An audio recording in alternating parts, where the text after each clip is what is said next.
Ya, aku ngebul, Mas. Yo, Coba sekarang bro, tegang. ini asli di balik layar Kang tadi. Jadi begini Kang tadi. Ini santai loh ya. Iya, iya. Artinya nih ngobrol asik. Iya, tapi saya yo kebul-kebul. Ya, ini ngobrol asik. Jadi begini. Pada saat jenengan tadi menerangkan tentang 7 alam, ketika jenengan menyampaikan itu semua, Maaf, saat di ranah ini boleh ngomong jenengan ya. Tidak apa-apa, tak izini. Tapi nanti kalau sudah biasa ya songe-songe ya. Karena ini kan ini kan posisinya bahasa memang vibrasi saya. Iya, tahu. Jadi artinya ini Mas, rasah ngowang-wai adat. Kamu aku dengan tidak bawa saya adat, itu sudah ini akrab. bahasa biasa. Jadi Iya, sudah akrab. saya ini karena menjabarkan Bendasku gak gede, Mas. resonansi yang saya dapat dari Iya. vibrasi sampai tadi. Iya. Karena saya tergambar ketika menyebut rohani. Di situ unsur hurufnya ada huruf ro, ha, dan nun. Iya kan? Nah, itu di pikiran logika saya tergambar begitu saja. Ruh. Hak. Allah kan berarti kan? Iya. Kemudian ni itu saya. Iya. Dari air mani. Iya. Nah, makanya disebut ruhani. Rohani. Bukan rohana loh ya. Nah, maka dari 3 unsur tadi, ketika ruh yang ditiupkan, haknya hak tak merbutoh itu tadi sebetulnya. Kemudian hak Allah yang menghembuskan. Iya. Kemudian ni kita hidup akhirnya. Iya. Nah, dari 3 unsur tadi itu berkembang. Aku ini langsung. Makanya saya diam.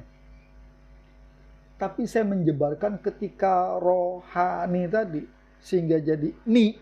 Nah, ni ini unsurnya kan i. Iya. Bumi. Iya. Hati. Iya, bisa ke arah sana. Banyaklah yang tentang ii tadi tuh tergambar. Kemudian hak itu juga muncul. Hak yang lain. Yang itu menggambarkan tentang Allah itu sendiri. Iya. Tuhan itu sendiri. Iya. Rob itu sendiri. Iya. Dan i itu juga muncul dengan i yang pakai jasad. Iya, makhluk-makhluknya. Kemudian rohnya ini juga muncul dengan huruf ro. Yang itu setiap yang hidup. Iya. Makanya ketika jenengan tadi menyebut innalillahi wa inna ilaihi rajiun. Satu, tergambar semuanya. Roknya tetap ikut kan? Ya. Rojiun. Kemudian sama. Irji'i. Nah. Karena alif makhluk. Ila robbiki. Ro. Diata mardi. Ya. I semua. Nah, ini I yang berpulang. Iya. Dan itu kita manusia. Yang sudah pakai fisik kemudian hilang fisiknya, tapi I-nya tetap ada. Ruhnya tadi. Rohani, jiwa, dan I yang lain. Nah, itu terbayang. Lalu saya dia begini. Lalu saya analogikan sederhananya begini. Sampai kalau saya nyebut Michael Schumacher, ngerti enggak? Oh, tahu. Siapa? Ya, pembalap itu. Nah, Michael Schumacher, kita harus mengakuin dia pengemudi tercepat dan juara dunia berturut-turut dengan lika-likunya sirkuit. Iya. Bayangkan dengan kecepatan segitu di darat loh ya. Iya. Mengatur, mengendarai kilat. Iya, ritmenya tepat. Bayangkan orang yang baru belajar nyetir. Kan jauh beda tuh. Iya, tapi sirkuit yang dilaluin kan sama. Iya.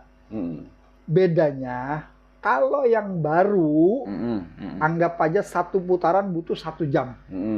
Sementara Schumacher cuma butuh 3 menit. Iya, menitan. Iya kan? Bayangkan itu.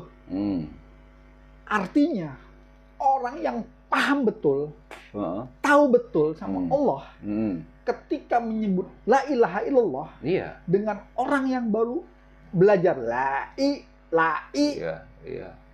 tabrak. Kan udah sampai finish.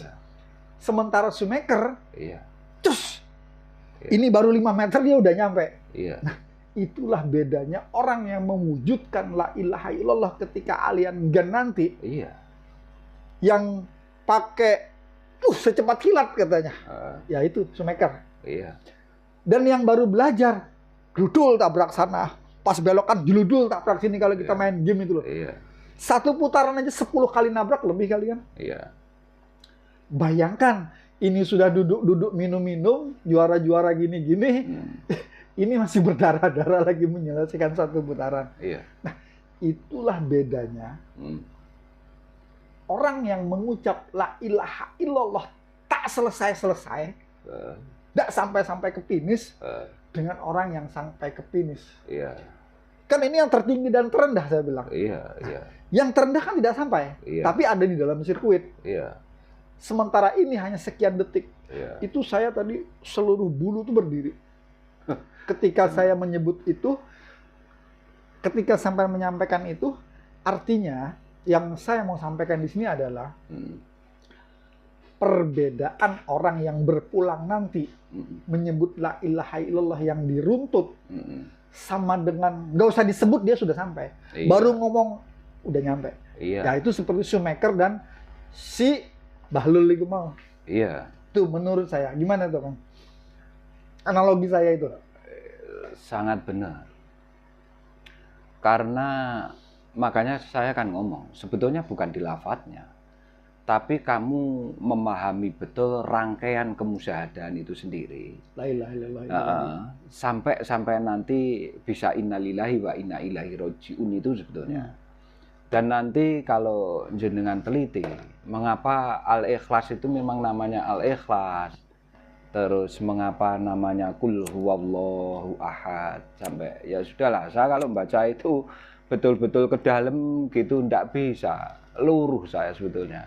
Bukannya saya orang cengeng ya, atau saya tak buat-buat biar ini. Tidak.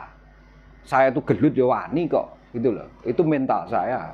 Ya dia sudah tahu lah bagaimana saya kalau dia ngawur, saya ngomong ojo ngawur ya awakmu, ya gitu. Jadi saya itu apa ya? Kalau enggak toleransi ya enggak saya toleransi. Jadi saya itu ngomong itu ya, oh ini sudah enggak nyambung, vibrasinya enggak kena, saya lempar sudah. Enggak perlu ngomong itu gitu. Karena memang itu butuh pendalaman, itu butuh perenungan. Enggak bisa sekedar ya jenenganku ngerasane lah.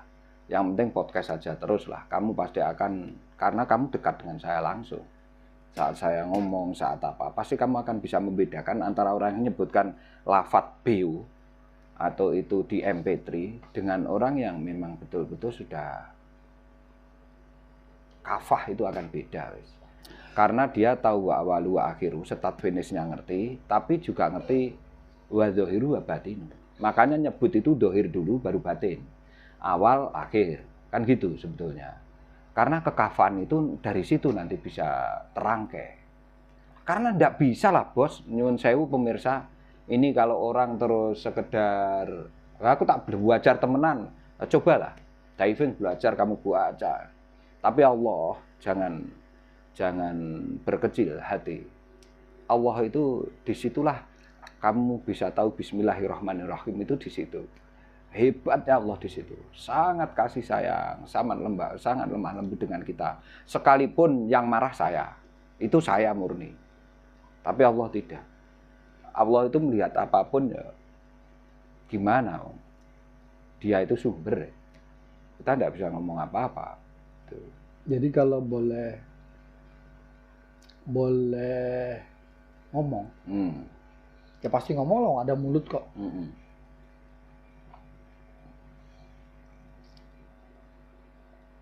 Apa yang saya lakukan kemarin,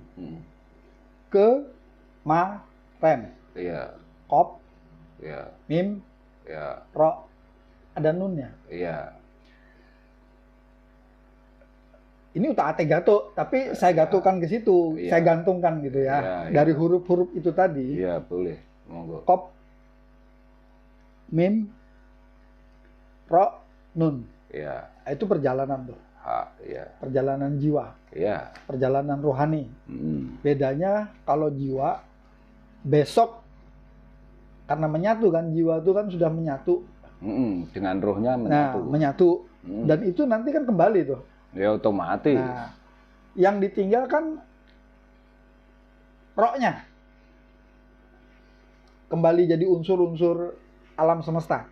Ya, yang ditinggal kendaraannya. Ya, kendaraannya Jasmaninya ditinggal. Ya, Jasmaninya. jasmaninya. Nah,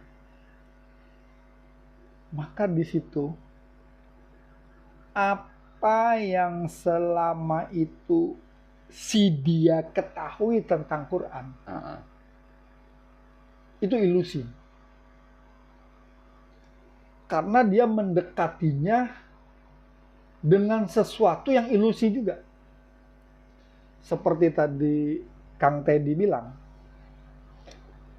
dilantunkan sampai dipertandingkan sehingga terdengar enak di telinga, tapi tidak masuk esensinya. Iya. Garam itu ya asin. Esensinya. Kalau sudah dirasa. Iya. Bukan dibiarkan indah putih mengkristal. Kamu lihat-lihat gini tok kan juga enggak ada fungsinya kan, itu dia. malahan. Iya. Nah, jadi selama ini yang saya kerjakan, Al-Quran tak cium-cium, abunya tak minum, cek iso terbang. Iya. Ternyata terbang itu sederhana kok. Beli tiket, naik pesawat. Apa tuh yang sekarang nih? Garuda atau Batik Air. Lah ya pesawat. Ya. Jadi konotasi. Ini saya ngomong nih, konotasinya orang-orang termasuk saya selama ini bahwa yang namanya Mi'raj itu melakukan perjalanan dari titik ke titik ke titik itu jadi muskil. Artinya muskil itu ilusi kan? Hayalan maksudnya lah, gitulah. Tapi ya... Enggak, ini saya ini ngomong saya. Kan saya ngomong, yang saya omongkan ini kan saya pribadi. Iya. Bukan orang lain. Saya, ini kan saya menceritakan saya. Iya. Saya tidak menciptakan orang. Iya, boleh. Jadi saya itu mengilusikan, saya bisa terbang. Iya. Saya jalan-jalan keliling dunia dengan terbangnya saya tadi, dengan sayap. Ya, sebelum Mi'raj dadamu dibedah, terus dibersihkan, disucikan. Ternyata untuk membuktikan saya punya otak, sederhana. Saya harus beli otak-otak dan saya makan. Itu loh. Akhirnya merasakan nikmatnya otak ya. Nikmatnya otak itu betapa lembutnya dibandingkan dagingnya, yang kenyal, yang awet, yang lihat.